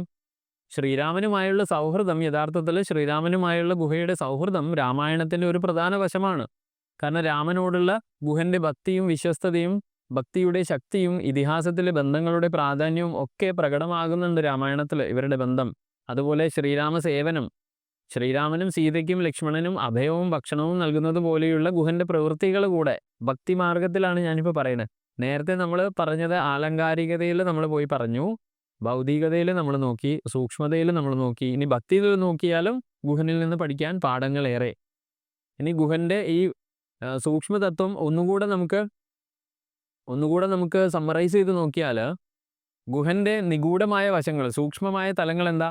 ഒന്ന്, അദ്ദേഹം ആന്തരികമായ ഒരു വഴികാട്ടിയാണ്. യഥാർത്ഥത്തിൽ ഗുഹൻ എന്ന് വിളിക്കുമ്പോൾ നമ്മുടെ ഉള്ളിലുള്ള ആന്തരികമായ വഴികാട്ടാനുള്ള പ്രചോദനത്തെയാണ് നമ്മൾ മനസ്സിലാക്കേണ്ടത്. ആന്തരിക വഴികാട്ടിയുടെയോ അവബോധജന്യമായ സ്വത്വത്തിൻ്റെയോ, അതായത് കോൺഷ്യസ് റിഡൻ സ്വത്വമാണ് അല്ലെ ആത്മാവ് ബന്ധപ്പെട്ടിരിക്കുന്നത്. ആത്മാവിൻ്റെ ആ ബോധശക്തി, അല്ലെങ്കിൽ ശുദ്ധബോധം, ആ ശുദ്ധബോധജന്യമായ സ്വത്വത്തിൻ്റെ പ്രതീകമായി ഗുഹനെ കാണാൻ സാധിക്കും. കാരണം കാടിനെക്കുറിച്ചുള്ള അദ്ദേഹത്തിൻ്റെ അറിവ്, അതിൻ്റെ വെല്ലുവിളികളെ മറികടക്കാനുള്ള അദ്ദേഹത്തിൻ്റെ കഴിവ്, ജീവിതയാത്രയിലൂടെ വ്യക്തികളെ നയിക്കുന്ന ആന്തരിക ജ്ഞാനം, അതാണ് ഗുഹൻ ഈ പറയുന്ന വള്ളത്തിലൂടെയാണ് ഇവരെ 3 പേരെയും വനത്തിലേക്ക് ആനയിക്കുന്നത്, അല്ലെങ്കിൽ വനത്തിലേക്ക് കൂട്ടിക്കൊണ്ടുപോകുന്നത്. അവിടെയൊക്കെ നമ്മൾ കാണുന്നത് നാവിഗേറ്റിംഗ് പവർ. എങ്ങനെയാണ് അയാൾ നാവിഗേറ്റ് ചെയ്യുന്നത്? നമ്മളെ ആ ജീവിതയാത്രയിലൂടെ വ്യക്തികളെ നയിക്കുന്ന ആന്തരിക ജ്ഞാനത്തെയാണ് പ്രതിനിധാനം ചെയ്യുന്നത്. ആന്തരിക ഇന്നർ നോളജ്. എന്തിനു വേണ്ടിയിട്ട്? ഈ പറയുന്ന പോലെ കാടിനെ കുറിച്ചിട്ടുള്ള, അതായത് ജീവിതത്തെക്കുറിച്ചുള്ള, ഈ പ്രകൃതിയെക്കുറിച്ചുള്ള, പ്രപഞ്ചത്തെക്കുറിച്ചുള്ള അറിവ്. അതുകൊണ്ടാണ് അദ്ദേഹം കാട്ടാളൻ. കാരണം പ്രാകൃതമായ ആ ഭൂമിയിലാണ് അദ്ദേഹത്തെ അവതരിപ്പിച്ചിട്ടുള്ളത്. അതുകൊണ്ട് തന്നെ പ്രകൃതിയുടെ ആ പ്രാഥമികമായ വശം അദ്ദേഹത്തിന് വശമുണ്ട്, അതിനെക്കുറിച്ചുള്ള ജ്ഞാനമുണ്ട്. ഇനി അത് ഉയർത്തുന്ന വെല്ലുവിളികളെ മറികടക്കാനുള്ള അദ്ദേഹത്തിൻ്റെ കഴിവ്, അതാണ് അദ്ദേഹത്തെ രാജാവായി യോദ്ധാവായിട്ടും അവതരിപ്പിച്ചിട്ടുള്ളത്. അങ്ങനെ അദ്ദേഹം ഈ ജീവിത വെല്ലുവിളികളെ മനസ്സിലാക്കുവാനും അതിനെ അതിജീവിക്കുവാനുമുള്ള കഴിവും പ്രകടിപ്പിക്കുന്നു. ആ പ്രകടിപ്പിക്കുന്നത് മാത്രമല്ല, തൻ്റെ പ്രിയപ്പെട്ടവരെ, ആ വ്യക്തികളെ ഈ ആന്തരിക ജ്ഞാനത്താൽ അദ്ദേഹം നാവിഗേറ്റ് ചെയ്യിക്കുന്നു യഥാർത്ഥ പരിവർത്തനത്തിലേക്ക്. നോക്കൂ, എത്ര വളരെ ഗംഭീരമായിട്ടാണ് വാൽമീകി ഗുഹനെ അവതരിപ്പിച്ചിട്ടുള്ളത്. നോക്കൂ, ഗുഹനെ മാത്രമല്ല, രാമായണത്തിൽ നോക്കിയാൽ ഇതുപോലെ ഓരോ കഥാപാത്രവും നമ്മൾ ഡീറ്റെയിൽ ആയി പഠിച്ചു നോക്കിയാൽ നമ്മുടെ ജീവിതത്തിൽ അനുവർത്തിക്കേണ്ട പ്രിൻസിപ്പിൾസ് ആണ് പലതും. ഇനി അദ്ദേഹത്തെ ഗുഹനെ നോക്കിയാൽ നാഗരികതയ്ക്കും വന്യതയ്ക്കും ഇടയിലുള്ള ഒരു പാലമായി കാണാം. ശ്രീരാമൻ നാഗരികതയെ പ്രതിനിധീകരിക്കുന്നു എന്ന് കരുതുക. ശ്രീരാമനും ലക്ഷ്മണനും സീതയും അയോധ്യ എന്ന നഗരത്തിൽ നിന്നാണ് വന്നത്. So civilisation. ഇനി ഇദ്ദേഹം പ്രതിനിധീകരിക്കുന്നത് വനത്തിനെയാണ്. അപ്പോൾ ഈ വനത്തിനെയും ശ്രീരാമൻ്റെയും ഇടയിൽ ഇവരെ രണ്ടിനെയും ലിങ്ക് ചെയ്യുന്ന ആള് എന്ന നിലയിലാണ് ഗുഹൻ്റെ പങ്ക്. അപ്പം മനുഷ്യാനുഭവത്തിൻ്റെ വ്യത്യസ്ത വശങ്ങൾ തമ്മിലുള്ള വിടവ് നികത്തേണ്ടതിൻ്റെ പ്രാധാന്യത്തെ എടുത്തു കാണിക്കുന്നു. അപ്പം മനുഷ്യൻ ആദിമ മനുഷ്യനിൽ നിന്ന് പരിണാമം ചെയ്ത് സിവിലൈസ്ഡ് ആയ മനുഷ്യനായ സമയത്തും ഇവർ തമ്മിലുള്ള ഒരു ബന്ധം ആവശ്യമാണ്. പ്രകൃതിയും ആധുനിക മനുഷ്യനും തമ്മിലുള്ള ഒരു ബന്ധം ആവശ്യമാണ്. ആ ബന്ധം എങ്ങനെയായിരിക്കണം? ആ ബന്ധം നാവിഗേറ്റ് ചെയ്യപ്പെടേണ്ടത് ഇന്നർ നോളജിലൂടെയാണ് എന്ന തത്വമാണ്. നോക്കൂ, എത്ര മഹത്തായ തത്വമാണ് ഒരു കഥാപാത്രത്തിലൂടെ വാൽമീകി മഹർഷി നമ്മുടെ മുൻപിൽ വെക്കുന്നത് എന്ന് നമ്മൾ എല്ലാവരും മനസ്സിലാക്കണം. അപ്പോൾ ലാളിത്യത്തിൻ്റെയും വിനയത്തിൻ്റെയും മൂർത്തീഭാവമാണ് ഗുഹൻ്റെ ലളിതവും എളിമയുമായ ആ സ്വഭാവം ലാളിത്യത്തിൻ്റെയും വിനയത്തിൻ്റെയും മൂർത്തിഭാവമാണ്. അപ്പോൾ ദ ബ്രിഡ്ജ് ഷുഡ് ബി, എങ്ങനെയാണ് പാലത്തിന് ഉണ്ടാവേണ്ട ക്വാളിറ്റീസ് ആണ് പറയുന്നത്. 2 എൻഡ് കൂട്ടിമുട്ടിക്കുന്ന ഒരാളെ സംബന്ധിച്ച് അയാൾ എങ്ങനെ ഉണ്ടാവണം? ലാളിത്യത്തിൻ്റെയും വിനയത്തിൻ്റെയും മൂർത്തിഭാവമായിരിക്കണം. ഗുഹൻ്റെ ലളിതവും എളിമയുള്ളതുമായ സ്വഭാവം രാജകീയ ജീവിതത്തിൻ്റെ കോംപ്ലക്സിറ്റീസ് അല്ലെങ്കിൽ സങ്കീർണതകൾ, അതുപോലെ അഴിമതികൾക്കും വിരുദ്ധമായി വർത്തിക്കുന്ന ലാളിത്യത്തിൻ്റെ സ്വഭാവമുള്ളതാണ്. അദ്ദേഹത്തിൻ്റെ കഥാപാത്രം ലാളിത്യം, വിനയം, ആധികാരികത എന്നിവയുടെ മൂല്യങ്ങൾ ഉൾക്കൊള്ളുന്നതാണ്. അപ്പോൾ നോക്കൂ, ഗുഹൻ്റെ കഥാപാത്രത്തിൽ നിന്ന് നമ്മൾ മനസ്സിലാക്കേണ്ടത് എപ്പോഴും നമ്മുടെ പ്രിമിറ്റീവായ ഒരു കൾച്ചർ, ഒരു ബിഹേവിയർ നമ്മൾക്കുണ്ടാവും, സിവിലൈസ്ഡ് ആയ ഒരു ബിഹേവിയർ നമ്മൾക്കുണ്ടാവും. ഇതിനെ രണ്ടിനെയും ചേർത്ത് പോകുന്നതാണ് യഥാർത്ഥത്തിൽ മനുഷ്യൻ എന്ന അസ്തിത്വത്തിന് ഏറ്റവും അഭികാമ്യം. പക്ഷേ അത് എങ്ങനെയാണ് ചേർക്കേണ്ടത്? ഈ പറയുന്ന ലാളിത്യത്തിലും വിനയത്തിൻ്റെയും ഭാവത്തിലാണ്. ഇനി ശ്രീരാമൻ്റെ ജീവിതയാത്രയിൽ രാമൻ്റെ അയനത്തിൽ ഗുഹൻ്റെ പങ്ക് എന്താ? സഹായവും പിന്തുണയുമാണ്. കാരണം നമ്മൾ പറഞ്ഞു, രാമൻ്റെ യാത്ര യഥാർത്ഥത്തിൽ എന്തിനു വേണ്ടിയിട്ടാണ്? തൻ്റെ ദശരഥമാകുന്ന ശരീരത്തിന് സീതയാകുന്ന ആ ചൈതന്യത്തെയും കൂട്ടി, ശരീര ചൈതന്യത്തെയും കൂട്ടി, അല്ലെങ്കിൽ ഊർജ്ജ ചൈതന്യം, കുണ്ടലിനി, എന്ത് വേണേലും നമുക്ക് വിളിക്കാം, ആ ചൈതന്യത്തെയും കൂട്ടി നമ്മുടെ ആത്മചൈതന്യം യാത്രയാവുന്നത് മോക്ഷത്തിന് വേണ്ടിയിട്ട് തന്നെയാണ്. മോക്ഷം എന്നുള്ളത് ജ്ഞാന സമ്പാദനത്തിലൂടെയേ സാധിക്കുകയുള്ളൂ. അപ്പോൾ രാമലക്ഷ്മണന്മാരും സീതയും ചേർന്ന് അവരുടെ യാത്രയിൽ ഗുഹൻ്റെ പങ്കെന്താ? അതിനുള്ള സഹായമാണ് അദ്ദേഹം നൽകുന്നത്. ആസ് എ നാവിഗേറ്റർ അവശ്യ സമയത്ത് പിന്തുണയുടെയും സഹായത്തിൻ്റെയും പ്രാധാന്യം. എപ്പോഴാണോ നമ്മൾ സൂക്ഷ്മതലത്തിൽ വറീഡ് ആവുന്നത്, നമ്മുടെ ശരീരം ഇറ്റ്സ് അണ്ടർ ടർബുലൻസ്. കാരണം എന്താ?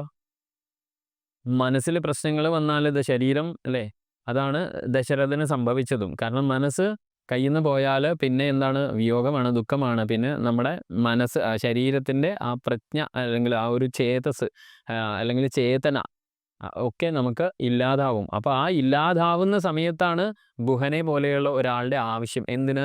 അതിൽ നിന്ന് നാവിഗേറ്റ് ചെയ്യിപ്പിച്ച് യഥാർത്ഥ അറിവിൻ്റെ ഭാഗത്തേക്ക് അയാൾ നമ്മളെ കൂട്ടിക്കൊണ്ടുപോകും. അതുകൊണ്ട് തന്നെയാണ് അയാളെ പ്രതീകാത്മക തരണം അല്ലെങ്കിൽ താരണം, താര എന്ന് നമ്മൾ വിളിക്കില്ലേ, താരണം ചെയ്യിപ്പിക്കുന്നവൾ.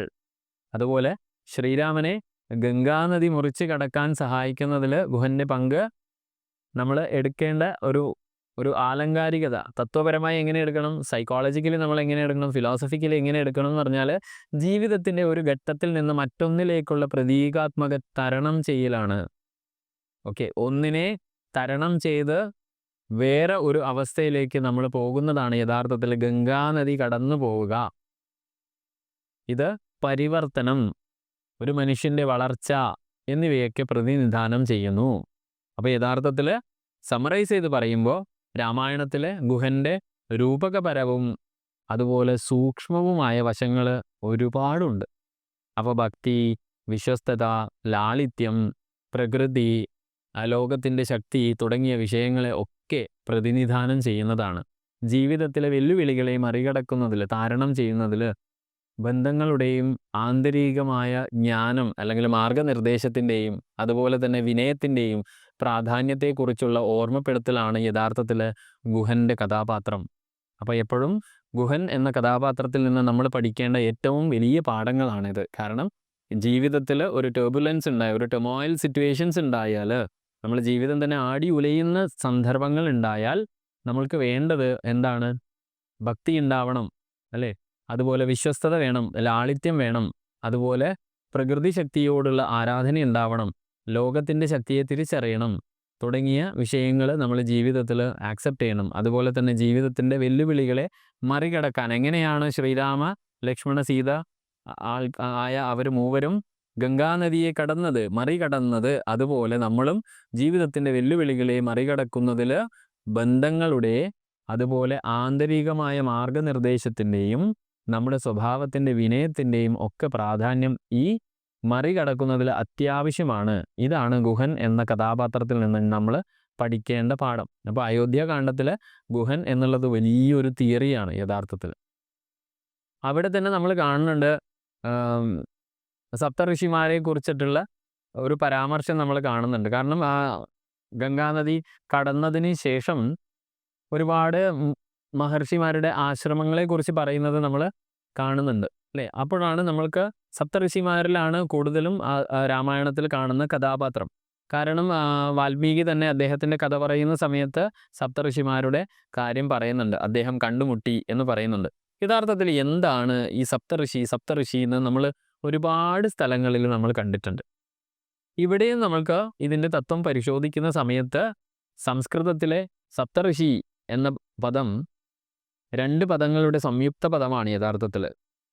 അത് 7 എന്നർത്ഥം വരുന്ന സപ്ത, അതുപോലെ തന്നെ മുനി അല്ലെങ്കിൽ മഹർഷി എന്നൊക്കെ അർത്ഥം വരുന്ന ഋഷി. അപ്പോൾ മനുഷ്യവംശത്തിൻ്റെ പിതാക്കന്മാരായിട്ടാണ് യഥാർത്ഥത്തിൽ ഈ 7 ഋഷിമാരുടെ കൂട്ടത്തെ അല്ലെങ്കിൽ സപ്തഋഷിമാരുടെ കൂട്ടത്തെ കണക്കാക്കപ്പെടുന്നത്. നിഘണ്ടുവിൻ്റെ അർത്ഥം നോക്കിയാൽ ഈ പറയുന്ന പോലെ തന്നെ സപ്തഋഷി എന്ന പദം വലിയ ആത്മീയ അറിവും ജ്ഞാനവുമുള്ള 7 ഋഷിമാരുടെ ഒരു കൂട്ടത്തെ തന്നെയാണ് സൂചിപ്പിക്കുന്നത്. മനുഷ്യ ചരിത്രത്തിൻ്റെ ഗതിവിഗതികൾ, പരിണാമങ്ങൾ രൂപപ്പെടുത്തുന്നതിൽ ഈ സപ്തഋഷിമാർക്ക് പ്രധാന പങ്ക് ഉണ്ട് എന്നുള്ളതാണ് അവിടെ നമുക്ക് കണ്ടെത്താൻ സാധിക്കുന്നത്. കൂടാതെ അവരുടെ ജ്ഞാനം, ആത്മീയമായ ശക്തി, അതുപോലെ തന്നെ നമ്മുടെ സനാതനധർമ്മത്തിന് വേണ്ടിയുള്ള അവരുടെ സംഭാവനകൾ എന്നിവയാലാണ് യഥാർത്ഥത്തിൽ നമ്മളുടെ ദർശന ഗ്രന്ഥങ്ങളിലൊക്കെ അവർ ബഹുമാനിക്കപ്പെടുന്നത്. ഇനി ഇതിൻ്റെ ആലങ്കാരിക വശം നമുക്ക് നോക്കിയാൽ മനുഷ്യപ്രകൃതിയുടെയും പ്രപഞ്ചത്തിൻ്റെയും വിവിധ വശങ്ങളുടെ രൂപകങ്ങളായാണ് യഥാർത്ഥത്തിൽ സപ്തഋഷിമാരെ കാണുവാൻ സാധിക്കുന്നത്. അതായത് മനുഷ്യപ്രകൃതിയുടെയും പ്രപഞ്ചത്തിൻ്റെയും വിവിധ വശങ്ങൾ. അപ്പോൾ ഒന്ന് ഞാനും നിങ്ങളുമാകുന്ന മനുഷ്യൻ എന്ന അസ്തിത്വത്തിൻ്റെ വിവിധ വശങ്ങളാണ്. അതേസമയം പ്രപഞ്ചത്തിൻ്റെ പ്രത്യേക വശങ്ങളുമാണ് ഇവർ. അതുകൊണ്ട് തന്നെ ഈ സപ്തഋഷിമാർ അല്ലെങ്കിൽ 7 മഹർഷിമാരിൽ ഓരോരുത്തരും വ്യത്യസ്ത ഗുണങ്ങളുമായി ബന്ധപ്പെട്ടിരിക്കുന്നതായിട്ട് നമ്മൾ കാണാം. ഉദാഹരണം പറഞ്ഞാൽ ഇപ്പോൾ അതിൽ വസിഷ്ഠൻ എന്ന് പറഞ്ഞാൽ ജ്ഞാനം, മാർഗനിർദ്ദേശം, ആത്മീയമായ അധികാരം എന്നിവയെ സൂചിപ്പിക്കുന്നതാണ്. അപ്പോൾ മനുഷ്യൻ്റെ ഉള്ളിലും എൻ്റെയും നിങ്ങളുടെ ഉള്ളിൽ ജ്ഞാനം, അതുപോലെ തന്നെ ആന്തരികമായ ഡയറക്ഷണൽ വോയിസ്, ആത്മീയമായ ഒരു അധികാരം, ആത്മീയ അധികാരം എന്നൊക്കെ പറയുമ്പോൾ കഴിവിനെയാണ് നമ്മൾ ഇവിടെ അധികാരം എന്ന് പറഞ്ഞാൽ നമ്മൾ ഉദ്ദേശിക്കുന്ന യഥാർത്ഥ പദാർത്ഥമല്ല, ആത്മീയമായ കഴിവിനെയാണ് ഇവിടെ ആത്മീയ അധികാരം എന്ന് പറയുന്നത്. വിശ്വാമിത്രൻ എന്ന് പറഞ്ഞാൽ തപസ്സിൻ്റെയും ആത്മീയ പരിവർത്തനത്തിൻ്റെയും ശക്തിയെ പ്രതീകവൽക്കരിക്കുന്നതാണ് വിശ്വാമിത്രൻ. അതായത് നമ്മൾ മാനവരാശി, നമ്മൾ ഒരു സമൂഹത്തെ, ഒരു കുലം എന്ന അർത്ഥത്തിൽ മാനവരാശിയെ ഒന്ന് നോക്കിക്കാണുമ്പോൾ നമുക്ക് മനസ്സിലാവുന്ന കാര്യമുണ്ട്. മനുഷ്യൻ്റെ ജനനം മുതൽ പ്രപഞ്ചത്തിൽ അല്ലെങ്കിൽ ഈ ബ്രഹ്മാണ്ടത്തിൽ മനുഷ്യൻ്റെ ജന്മം മുതൽ അവൻ്റെ പരിണാമം എടുത്തു നോക്കിയാൽ നമ്മൾ ഈ 21-ാം നൂറ്റാണ്ടിൽ അന്യഗ്രഹ യാത്രകൾ പോലും ചെയ്യാൻ സാധ്യമാക്കിയ മനുഷ്യൻ്റെ പുരോഗതിക്ക് അടിസ്ഥാനം ഈ വിശ്വാമിത്ര ശക്തിയാണ്. അതായത് പെർസീവറൻസ്, അല്ലേ, കഠിന തപസ്, ആത്മീയമായ പരിവർത്തനത്തിൻ്റെ, കാരണം മാനസികമായി കിട്ടുന്നതിൽ നിന്ന് സംതൃപ്തി അടഞ്ഞ് അതേ അവസ്ഥയിൽ നിൽക്കാതെ ആത്മീയമായ പരിവർത്തനത്തിൻ്റെ ശക്തി, ഒരു ചോദന നമ്മുടെ ഉള്ളിൽ സൃഷ്ടിച്ച ചൈതന്യത്തിൻ്റെ ബേസിലാണ് നമ്മൾ പ്രകൃതിയെ തന്നെ കീഴടക്കാനുള്ള പരിശ്രമത്തിന് മനുഷ്യൻ എത്തി നിൽക്കുന്നത്. ഇനി മൂന്നാമത് കശ്യപനെ നോക്കിയാൽ സൃഷ്ടി, അതായത് അതുപോലെ തന്നെ ഫലഭൂയിഷ്ഠിത, പ്രകൃതി, ലോകം എന്നിവയായിട്ട് ബന്ധമുള്ളതാണ്. അതായത് മെറ്റീരിയലിസ്റ്റിക് ആസ്പെക്റ്റാണ് സൃഷ്ടി, ഫെർട്ടിലിറ്റി, പ്രകൃതി, നേച്ചർ, അതുപോലെ തന്നെ ഈ യൂണിവേഴ്സ്. അപ്പോൾ നോക്കൂ എങ്ങനെയാണ് വരുന്നത് നോക്കൂ. വസിഷ്ഠൻ എന്നുള്ളത് നമ്മുടെ ഉള്ളിലുള്ള നോളജാണ്, ജ്ഞാനം, അത് തന്നെ inner directional voice, inner voice ആണ്, മാർഗനിർദ്ദേശമാണ്. അതുപോലെ ആത്മീയമായിട്ട് മാനസികമായ നമ്മുടെ കഴിവ്, ഇതാണ് വസിഷ്ഠനെങ്കിൽ വിശ്വാമിത്രൻ എന്നുള്ളത് ആ അറിവ് വെച്ച് ട്രാൻസെൻഡിങ് അല്ലെങ്കിൽ ഈ പറയുന്ന ട്രാൻസ്ഫോർമേഷന് വേണ്ടിയിട്ട് മനുഷ്യർ അനുഷ്ഠിച്ച, മനുഷ്യൻ്റെ പരിണാമ ചരിത്രത്തിൽ അവൻ അനുഭവിച്ച എല്ലാ തപസ്സിൻ്റെയും ചോദന, അതിൻ്റെ പ്രേരക ശക്തിയാണ് വിശ്വാമിത്രൻ എന്ന് വിളിക്കുന്നത്. കാശ്യപൻ എന്ന് പറഞ്ഞാൽ ഈ ചോദനയാൽ അവൻ സൃഷ്ടിച്ചെടുത്ത ഒരു ലോകം, ഒരു സമൂഹം, ഒരു ഫലഭൂയിഷ്ഠത, ഒരു പ്രകൃതി, മാനവരാശി ഇന്ന് ജീവിക്കുന്ന ലോകക്രമം, ഇതാണ് യഥാർത്ഥത്തിൽ കാശ്യപൻ. അത്രി എന്നുള്ളത് ശരിക്കും ഞാൻ നേരത്തെ പറഞ്ഞ പോലെ ആത്മീയ കഴിവിന് വേണ്ടിയിട്ട്, ആ ആത്മീയ വളർച്ചയ്ക്ക് വേണ്ടിയിട്ട് നമ്മൾക്ക് സ്വയം നമ്മൾ അനുഷ്ഠിക്കുന്ന അച്ചടക്കം, ഭക്തി എന്നിവയാണ് യഥാർത്ഥത്തിൽ അത്രി. അതായത് ഒരു സൂപ്പർ കോൺഷ്യസ്നെസ് അല്ലെങ്കിൽ ഒരു സൂപ്പർ പവറിന് മുമ്പിൽ സബ്മിസീവ് ആയിട്ട് ആ പവറിനെ എന്താ പറയുക, ലക്ഷ്യം വെച്ചുകൊണ്ട് ആത്മീയമായ അച്ചടക്കങ്ങൾ പാലിച്ചുകൊണ്ട് ഭക്തിയുടെ സഹായത്തോടെ വളർച്ച നേടുക എന്നുള്ളതാണ് അത്രി. കാരണം കശ്യപൻ എന്നുള്ളത് കൂടുതലും ഫിസിക്കലായി നമ്മൾ ചിന്തിക്കുമ്പോൾ അത്രി എന്നുള്ളത് നമ്മൾ മൈൻഡിനെ റിലേറ്റ് ചെയ്ത് ചിന്തിച്ചാൽ മതി. കാരണം കശ്യപനിലെ ഫെർട്ടിലിറ്റി, സൃഷ്ടി, പ്രകൃതി, ലോകം എന്ന് പറയുമ്പോൾ അത് കൂടുതൽ മെറ്റീരിയൽ ആസ്പെക്റ്റിൽ എടുക്കാം. അത്രി എന്ന് പറയുമ്പോൾ അത് കൂടുതൽ മൈൻഡിൻ്റെ ആസ്പെക്റ്റിൽ എടുക്കാം.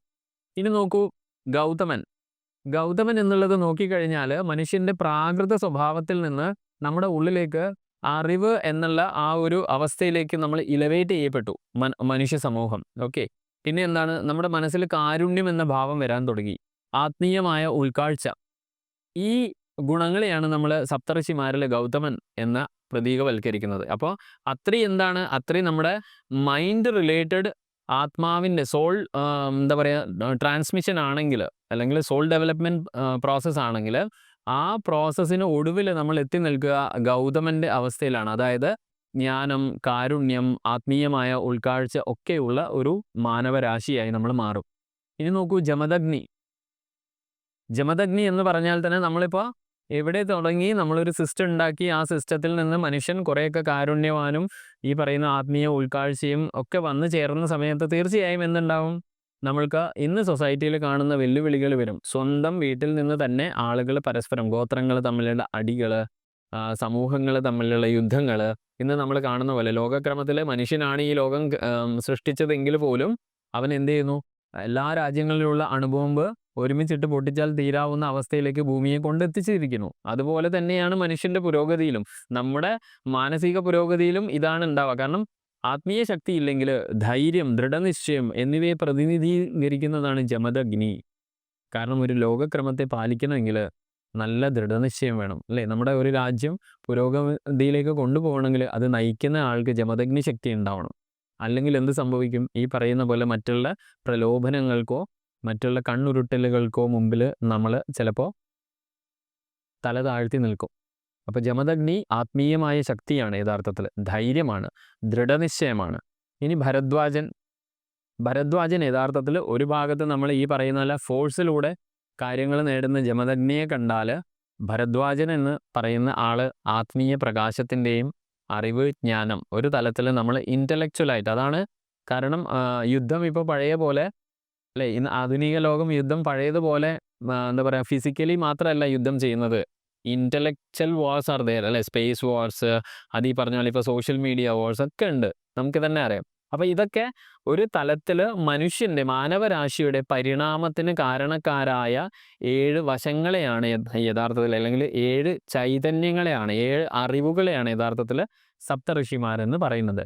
ഇതിൻ്റെ സൂക്ഷ്മാർത്ഥത്തിലേക്ക് നോക്കിയാൽ സപ്തഋഷിമാരെന്ന ഈ പദപ്രയോഗത്തിന് നിഗൂഢമായ അല്ലെങ്കിൽ സൂക്ഷ്മമായ ഒരുപാട് ആശയങ്ങളുമായിട്ട് ബന്ധമുള്ളത് നമുക്ക് കാണാം. ഉദാഹരണം നോക്കിയാൽ പ്രപഞ്ചത്തിൻ്റെ പരിണാമം, അതുപോലെ ആത്മീയമായ വളർച്ച, പിന്നെ ജ്യോതിഷപരമായ പ്രാധാന്യം.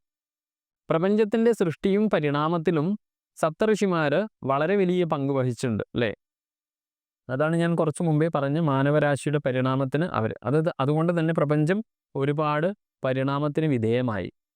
ആത്മീയമായ വളർച്ച, പുറത്തുള്ള പ്രകൃതിയെ പരിണമിപ്പിക്കുമ്പോഴും വ്യക്തികളുടെ ആത്മീയ വളർച്ചയും ആത്മസാക്ഷാത്കാരവും നേടാൻ സഹായിക്കുന്ന വഴികാട്ടികളായും ഉപദേഷ്ടാക്കളായും നമ്മൾ ഇവരെ കാണാൻ സാധിക്കും. അതായത് മനോമണ്ഡലത്തിൽ, അറിവിൻ്റെ മണ്ഡലത്തിലും ഈ പറയുന്ന ചൈതന്യങ്ങൾ വർക്ക് ചെയ്യുന്നത് നമുക്ക് കാണാം. ഇനി ജ്യോതിഷപരമായ പ്രാധാന്യം എന്ന് പറഞ്ഞാൽ, സപ്തഋഷികൾ വൈദിക ജ്യോതിഷ പാരമ്പര്യത്തിൽ പവിത്രമായി കണക്കാക്കപ്പെടുന്ന സപ്തഋഷി മണ്ഡലം, നമുക്കറിയാം നക്ഷത്ര സമൂഹവുമായിട്ട് ബന്ധപ്പെട്ടിരിക്കുന്നത്. കോൺസ്റ്റലേഷനിലും ഉണ്ട് സപ്തഋഷി നക്ഷത്രഗണങ്ങൾ. അപ്പം യഥാർത്ഥത്തിൽ ഇവർക്ക് ഒരുപാട് തലങ്ങളിൽ ഈ സപ്തഋഷിമാരെ നമ്മൾക്ക് കാണാം. സപ്തഋഷിമാരെ നോക്കിയാൽ വിവിധ ഭാരതീയ അല്ലെങ്കിൽ സനാതന പാരമ്പര്യമുള്ള ഗ്രന്ഥങ്ങൾ പരാമർശിച്ചിരിക്കുന്ന സപ്തഋഷികളുടെ വ്യത്യസ്തമായ ഒരു സീരീസ് ഉണ്ട്. പലരും പല സ്ഥലത്തും കൺഫ്യൂസ്ഡ് ആയി പോകും. കാരണം വൈദികമായ സപ്തഋഷികളുടെ പട്ടികയിൽ വസിഷ്ഠൻ, വിശ്വാമിത്രൻ, കണ്വൻ, ഭരദ്വാജൻ, അത്രി, വാമദേവൻ, ശൗനകൻ എന്ന് കാണും. ഓക്കെ, ഞാൻ കുറച്ച് മുമ്പേ വിവരിച്ചതിൽ 2-3 ആൾക്കാർ ഇതിലിപ്പോൾ പുതിയതാണ്, കണ്വനും അതുപോലെ തന്നെ വാമദേവനും ശൗനകനും. അതുപോലെ പുരാണങ്ങളിൽ പരാമർശിച്ചിരിക്കുന്ന ഒരു ലിസ്റ്റ് ഉണ്ട്. അതെന്താണ്? വസിഷ്ഠൻ, കാശ്യപൻ, അത്രി, ജമദഗ്നി, അതുപോലെ ഗൗതമൻ, വിശ്വാമിത്രൻ, ഭരദ്വാജൻ. ഇതിപ്പോൾ നമ്മൾ പറഞ്ഞതാണ്. ഇനി മഹാഭാരതത്തിലെ പട്ടിക നോക്കിയാൽ കാശ്യപൻ, അത്രി, ഭരദ്വാജൻ, വിശ്വാമിത്രൻ, ഗൗതമൻ, ജമദഗ്നി, വസിഷ്ഠൻ. വേറെയും ഒരു ലിസ്റ്റ് ഉണ്ട്: കാശ്യപൻ, വസിഷ്ഠൻ, മരീചി, അങ്കിരസ്, പുലസ്ത്യ, പുലഹ, ക്രതു. ഇത് മഹാഭാരതത്തിലൊരു പട്ടികയാണ്. അപ്പോൾ പല സ്ഥലത്തും ഇങ്ങനെ പേരുകൾ മാറി മറിഞ്ഞിരിക്കുന്നുണ്ടെങ്കിലും, കഥാപാത്രങ്ങൾ മാറി മറിഞ്ഞിരിക്കുന്നുണ്ടെങ്കിലും ആത്യന്തികമായി നമ്മൾ മനസ്സിലാക്കേണ്ട തത്വം ഈ പറയുന്ന ജ്ഞാനം, ആത്മീയത, പ്രാപഞ്ചികമായ പരിണാമം എന്നിവയുടെ പ്രതീകങ്ങളായിട്ടാണ് സപ്തഋഷികൾ ഹിന്ദുമതത്തിൽ അല്ലെങ്കിൽ സനാതന ധർമ്മത്തിൽ ബഹുമാനിക്കപ്പെടുന്നത്. ഇത്രയുമാണ് നമ്മൾ രാമായണത്തിൽ സപ്തഋഷി എന്ന് പറഞ്ഞ സമയത്ത്. കാരണം ഇതധികം എപ്പോഴും നമ്മളിങ്ങനെ പറഞ്ഞു പോകുമെന്നല്ലാതെ യാഥാർത്ഥ്യത്തിലേക്ക് നമ്മൾ പലപ്പോഴും നോക്കാറില്ല, അല്ലെങ്കിൽ ഇതിനെ മനസ്സിലാക്കിക്കൊണ്ടല്ല നമ്മൾ പല കഥാപാത്രങ്ങളെയും നമ്മളെ ജീവിതത്തിലേക്ക്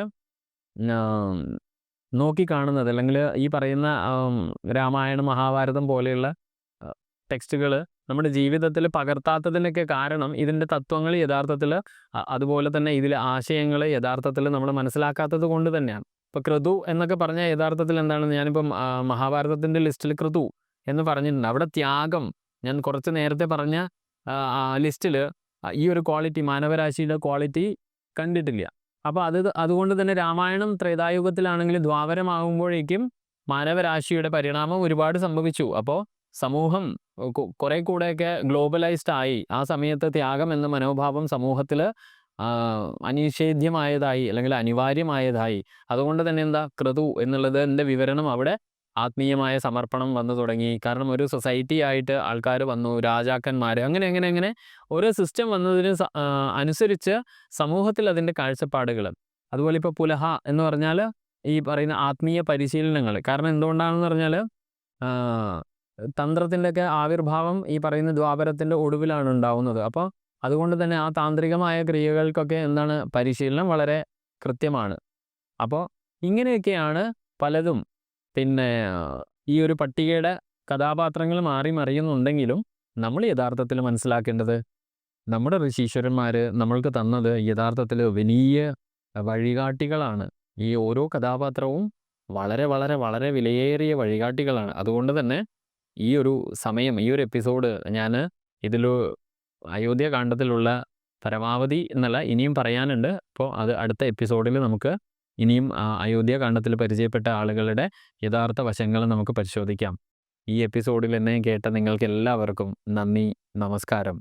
കഴിവതും ഇങ്ങനെയുള്ള മാർഗനിർദ്ദേശങ്ങൾ അല്ലെങ്കിൽ അറിവിൻ്റെതായ സീരീസുകൾ നിങ്ങളുടെ ബന്ധുമിത്രാദികളിലേക്ക് എത്തിക്കുവാൻ വേണ്ടി ശ്രമിക്കണമെന്ന വിനീതമായ അപേക്ഷയോടുകൂടി, അഭ്യർത്ഥനയോടുകൂടി ഞാൻ നിർത്തുകയാണ്. നന്ദി, നമസ്കാരം.